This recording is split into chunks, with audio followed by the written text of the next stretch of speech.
ಓಂ ಶ್ರೀ ಗುರುಭ್ಯೋ ನಮಃ. ವಕ್ರತುಂಡ ಮಹಾಕಾಯ ಕೋಟಿ ಸೂರ್ಯ ಸಮಪ್ರಭಾ ನಿರ್ವಿಘ್ನಂ ಕುರು ಮೇ ದೇವೋ ಸರ್ವಕಾರ್ಯ ಸರ್ವದಾ. ಓಂ ದೇವಾನಾಂ ಚ ಋಷೀಣಾಂ ಚ ಕಾಂಚನಂ ಸನ್ನಿಭಂ ಬುದ್ಧಿಮಂತಂ ತ್ರಿಲೋಕೇಶಂ ತಂ ನಮಾಮಿ ಬೃಹಸ್ಪತಿಂ. ಓಂ ಶ್ರೀ ಗುರುಭ್ಯೋ ನಮಃ. ಓಂ ಗ್ರಾಂ ಗ್ರೀಂ ಗ್ರೌಂ ಸಹ ಗುರವೇ ನಮಃ. ಎಲ್ಲ ನನ್ನ ಯೂಟ್ಯೂಬ್ ವೀಕ್ಷಕ ವಾಹಿನಿಯ ವೀಕ್ಷಕ ಪ್ರಭುಗಳಿಗೆ ಶರಣು ಶರಣಾರ್ಥಿಗಳು. ನಾನು ಕುಮಾರಸ್ವಾಮಿ ಹಿರೇಮಠ್ ಎಮ್ಮೆ ಆಚಾರ್ಯ. ಈ ದಿನ ವಿಶೇಷವಾಗಿ ಗುರು ದ್ವಾದಶ ಭಾವಗಳಲ್ಲಿ ಏನು ಫಲ, ಸಿಂಹರಾಶಿಗೆ ವಿಶೇಷವಾಗಿ ಗುರು ಯಾವ ರೀತಿ ಫಲವನ್ನು ಕೊಡ್ತಾನೆ ಅನ್ನೋದ್ರ ಬಗ್ಗೆ ತಿಳಿಸ್ತಾ ಹೋಗ್ತಾ ಇದ್ದೀನಿ. ನಿಮ್ಮ ರಾಶಿಯನ್ನು ಇಟ್ಟುಕೊಂಡು ನೀವೇ ನಿಮ್ಮ ಕುಂಡಲಿಯನ್ನು ನೋಡಿಕೊಳ್ಳಬಹುದು.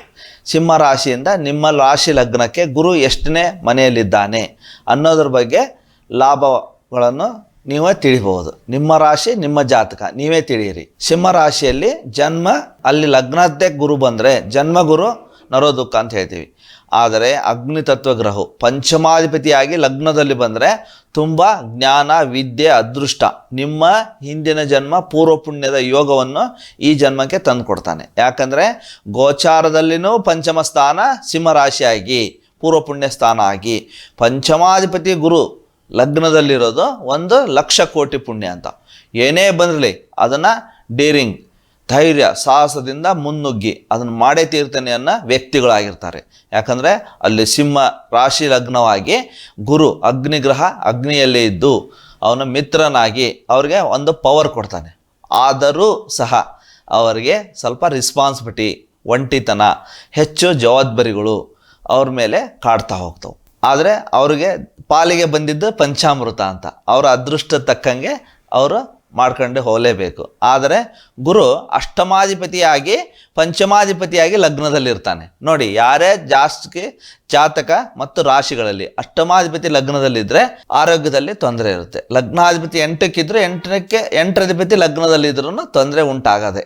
ಯಾಕಂದರೆ ಆಯುಷ್ಯ ಆರೋಗ್ಯ ಸ್ಥಾನ ಆಗಿರ್ತದೆ. ದುಸ್ಥಾನಾಧಿಪತಿ ಕೇಂದ್ರಕ್ಕೆ ಬಂದರೆ ಈ ರೀತಿ.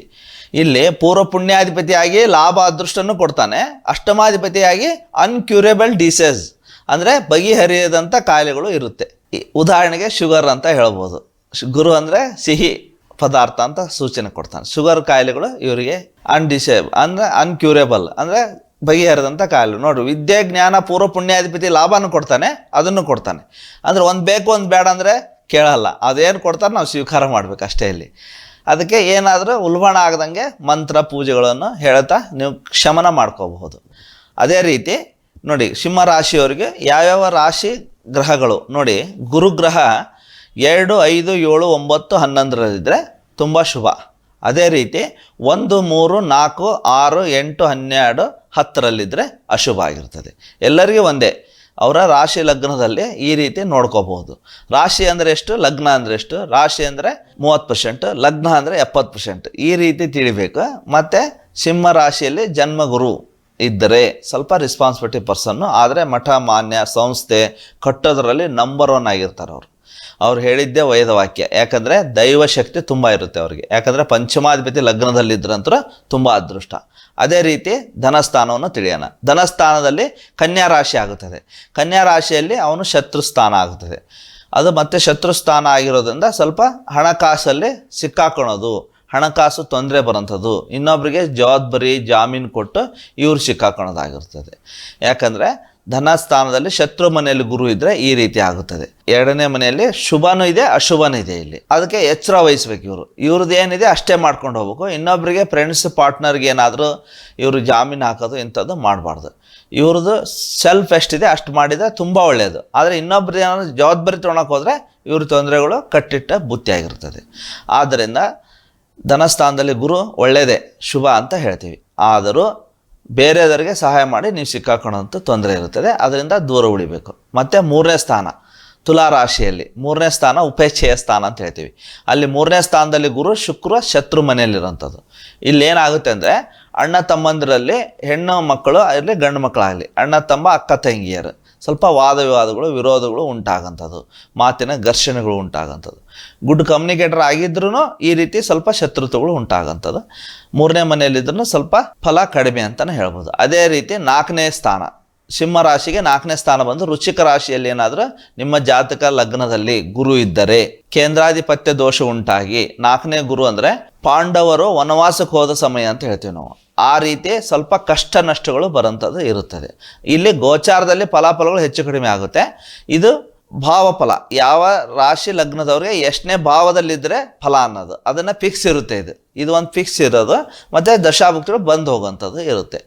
ಮತ್ತು ಪಂಚಮ ಗುರು ನೋಡಿ, ಅದೇ ರೀತಿ ಧನಸ್ಸು ರಾಶಿಯಲ್ಲಿ ಗುರು ಇದ್ದರೆ ನೋಡಿ ಪೂರ್ವ ಪುಣ್ಯ ಯೋಗ, ತುಂಬ ಅದೃಷ್ಟ, ತುಂಬ ಯೋಗಗಳು ಬರುತ್ತೆ. ಇವರು ಸಂತಾನ ನಂತರ ತುಂಬ ಅದೃಷ್ಟ ಯೋಗಗಳು ಬರೋಂಥದ್ದು. ಆದರೆ ಇಲ್ಲಿ ಸಂತಾನಕ್ಕೆ ವಿಳಂಬ ಆಗುತ್ತದೆ. ಯಾಕಂದರೆ ಪಂಚಮಾಧಿಪತಿ ಅಲ್ಲಿ ಗುರು ಆಗಿ ಜೀವಕಾರಕ ಗುರು ಅದೇ ಸ್ಥಾನದಲ್ಲಿರೋದು ಕಾರಕೋ ಭಾವನಾಶಯ ಉಂಟಾಗಿ ಸ್ವಲ್ಪ ವಿಳಂಬ ಆಗಿ ಲಾಭ ಕೊಡುವಂಥದ್ದು ಆಗಿರ್ತದೆ. ಅದೇ ರೀತಿ ಷಷ್ಠಮ ಸ್ಥಾನ ನೋಡಿ, ಸಿಂಹರಾಶಿಗೆ 6ನೇ ಮನೆ ಬಂದು ಮಕರ ಆಗಿರ್ತದೆ. ಮಕರ ರಾಶಿಯಲ್ಲಿ ಗುರು ನೀಚನಾಗಿರ್ತಾನೆ. ತುಂಬ ಎಚ್ಚರ ಇರಬೇಕು. ಹಣಕಾಸು, ಫೈನಾನ್ಸು, ಹಣ ಕೊಡೋದು ಇವು ಎಲ್ಲಿವರೆಗೆ ಅಂದರೆ ನಿಮಗೆ ಕೋರ್ಟು ಕಚೇರಿವರೆಗೂ ಕರ್ಕೊಂಡು ಹೋಗೋಂಥ ಸಮಸ್ಯೆಗಳು ಉಂಟು ಮಾಡ್ತವೆ. 6ನೇ ಮನೆಯಲ್ಲಿ ಗುರು ಇದ್ದರೆ, ಗುರು ನೀಚನಾಗಿ ಧನಕಾರಕ ಗುರು, ಅಲ್ಲಿ ಹಣಕಾಸಿಗೆ ಕೊರತೆ, ತುಂಬ ಶ್ರಮಪಟ್ಟು ಕಷ್ಟಪಟ್ಟೆ ದುಡಿಬೇಕು ಪ್ರತಿದಿನ. ಅವತ್ತಿನ ಜೀವನ ಅವತ್ತು ಬದುಕು ಅನ್ನಂಗೆ ಆಗುತ್ತೆ. ಯಾಕಂದರೆ 6ನೇ ಗುರು ಧನಾಧಿಪತಿನೇ 6ರಲ್ಲಿ ಹೋಗಿ ತೊಂದರೆ ಆಗೋಂಥದ್ದು. ಮತ್ತು ಸಂತಾನಕ್ಕೂ ವಿಳಂಬ ಆಗೋಂಥದ್ದು. ಜ್ಞಾನ ನೋಡಿ, ನೀವು ರೈಟ್ ಹೇಳಿದರೆ ರಾಂಗ್, ರಾಂಗ್ ಹೇಳಿದರೆ ರೈಟ್. ಮನೆಯಲ್ಲಿ ಕಮ್ಯುನಿಕೇಷನ್ ಇಲ್ಲ, ನಮ್ಮ ಮಾತು ಕೇಳಲ್ಲ ಅಂತಿರ್ತಾರೆ ನೋಡಿ. ಯಾಕಂದರೆ ಗುರು 6ರಲ್ಲಿ ಬಂದರೆ ಅವರು ಹಿರಿಯರ ಮಾತನ್ನು ಕೇಳಲ್ಲ. ಆ ರೀತಿ 6ನೇ ಗುರು ಯಾರಿಗಿದ್ರೆ ನೀವು ನೋಡಿಕೊಂಡು ಆ ಗುರುಗ್ರಹ ಮಂತ್ರ ಆರಾಧನೆ ಪರಿಹಾರ ಮಾಡ್ಕೊಳೋದು ತುಂಬ ಉತ್ತಮ. ಅದೇ ರೀತಿ ಸಪ್ತಮ ಗುರು ತುಂಬ ಅದೃಷ್ಟ. ಯಾಕಂದರೆ ಕುಂಭರಾಶಿಯಲ್ಲಿ ಗುರು 2ನೇ ಉಚ್ಚ ಸ್ಥಾನ ಅಂತ ಹೇಳ್ತೀವಿ. ಕುಂಭರಾಶಿಯಲ್ಲಿದ್ದು ತನ್ನ ಲಗ್ನ ರಾಶಿಯನ್ನು ನೋಡ್ತಾನೆ. ಯಾವ ಸಿಂಹ ರಾಶಿಯನ್ನು ನೋಡೋದು ತುಂಬ 1,00,000 ಕೋಟಿ ಪುಣ್ಯ ಆಗಿರ್ತದೆ. ಆದ್ದರಿಂದ ಕುಂಭರಾಶಿಯಲ್ಲಿ ಬಂದಾಗಲೂ ತುಂಬ ಅದೃಷ್ಟ ಯೋಗ ಬರುತ್ತದೆ. ಅದೇ ರೀತಿ ಮೀನರಾಶಿಯಲ್ಲಿ ಗುರು, ಮೀನರಾಶಿಯಲ್ಲಿ ಅಷ್ಟಮ ಸ್ಥಾನ ಅಂತ ಹೇಳ್ತೀವಿ.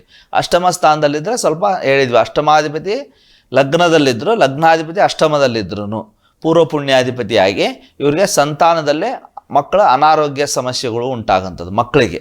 ಆದ್ದರಿಂದ ಬಿಫೋರ್ ದಟ್ ಮ್ಯಾರೇಜ್ ಮುಂಚೆ, ಮಕ್ಕಳು ಆಗೋಕ್ಕಿಂತ ಮುಂಚೆನೇ ಅವ್ರ ಪರಿಹಾರ ತಗೊಂಡು ಮಕ್ಕಳ ಸಂತಾನವನ್ನು ಪಡೆದ್ರೆ ಅದೃಷ್ಟ ಯೋಗ ಉಂಟಾಗುತ್ತದೆ. ಅದೇ ರೀತಿ 9ನೇ ಮನೆ ನೋಡಿ, 9ರಲ್ಲಿ ಬಂದರೆ ವಿಶೇಷಣೆ. ಗುರು ಯಾವಾಗಲೂ 9ಕ್ಕೆ ಬಂದರೆ ಅದು ಅಗ್ನಿಗ್ರಹ, ಅಗ್ನಿತತ್ವದಲ್ಲಿ ಮೇಷರಾಶಿಯಲ್ಲಿ. ಸಿಂಹ ರಾಶಿಯವರಿಗೆ ಮೇಷರಾಶಿಗೆ ಏನಾದರೂ ಗುರು ಬಂದರೆ ತುಂಬ ಅದೃಷ್ಟ ಆಗಿರುತ್ತದೆ. ಯಾಕಂದರೆ ಮತ್ತೆ ಲಗ್ನವನ್ನು ವೀಕ್ಷಣೆ ಮಾಡ್ತಾ ಇದ್ದಾನೆ ಪೂರ್ವ ಪುಣ್ಯ ಸ್ಥಾನದಿಂದ.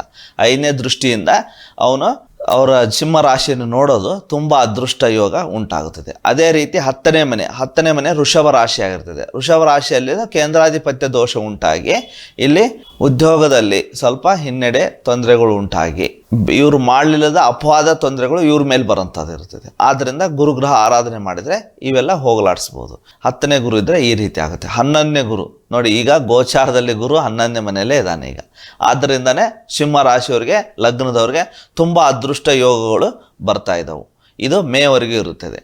ಅದೇ ರೀತಿ ಗುರು ಅಂದರೆ ಲಾಭಸ್ಥಾನ, ಯಾವುದೇ ಮನೆ ಇರಲಿ ಲಾಭ 11ನೇ ಮನೆ ಬಂದರೆ ತುಂಬ ಗುಡ್. ಯಾವುದೇ ಗ್ರಹಗಳು 11ನೇ ಮನೆಯಲ್ಲಿ ಬಂದರೆ ಲಾಭವನ್ನೇ ಕೊಡ್ತವೆ. ಅದೇ ರೀತಿ 12ನೇ ಮನೆ ವ್ಯಯಸ್ಥಾನಕ್ಕೆ ಕರ್ಕಾಟಕ ರಾಶಿ. ಕರ್ಕಾಟಕ ರಾಶಿಯಲ್ಲಿನ ಅಲ್ಲಿ ನೋಡಿ ಗುರು ತೊಂದರೆ ಕೊಡಬೇಕು ಸಿಂಹ ರಾಶಿಗೆ, ಉಚ್ಚನಾಗಿ ಸ್ವಲ್ಪ 50-50. ಈ ರೀತಿ ಸಿಂಹ ರಾಶಿಯವರಿಗೆ 12 ಭಾವಗಳಲ್ಲಿ ಏನು ಲಾಭ ಏನು ನಷ್ಟ. ನಿಮ್ಮ ರಾಶಿ ಲಗ್ನವನ್ನು ಇಟ್ಕೊಂಡು ಈ ವಿಡಿಯೋ ನೋಡಿ ಇನ್ನೊಮ್ಮೆ ಮತ್ತೆ ಹಾಕ್ಕೋಬೋದು. ನಿಮ್ಮ ರಾಶಿಯಲ್ಲಿ ನಿಮ್ಮ ಜಾತಕವನ್ನು ಇಟ್ಕೊಂಡು ನನ್ನ ಮನೆಯಲ್ಲೇ ಗುರು ಎಲ್ಲಿದ್ದಾನೆ, ಆ ಗುರುನ ನೀವು ನೋಡ್ತಾ ಹೋದರೆ ಫಿಕ್ಸ್ ಇರುತ್ತೆ. ಇದು ಯಾವಾಗಲೂ ಭಾವಫಲಗಳು ಫಿಕ್ಸ್ ಆಗಿರುತ್ತದೆ. ಆದ್ದರಿಂದ ಈ ರೀತಿ ನೀವು ಗುರುಗ್ರಹನ ತಿಳ್ಕೊಂಡು ನಿಮ್ಮ ಜೀವನವನ್ನು ನೋಡ್ಕೋಬಹುದು. ಮತ್ತು ಇದಕ್ಕೆ ಮೀರಿ ಮತ್ತು ನವಾಂಶ ಕುಂಡಲಿ ಇರುತ್ತದೆ. ಆ ನವಾಂಶದಲ್ಲಿ ಬಲಾಬಲಗಳನ್ನು ಅಳಿತೀವಿ ನಾವು.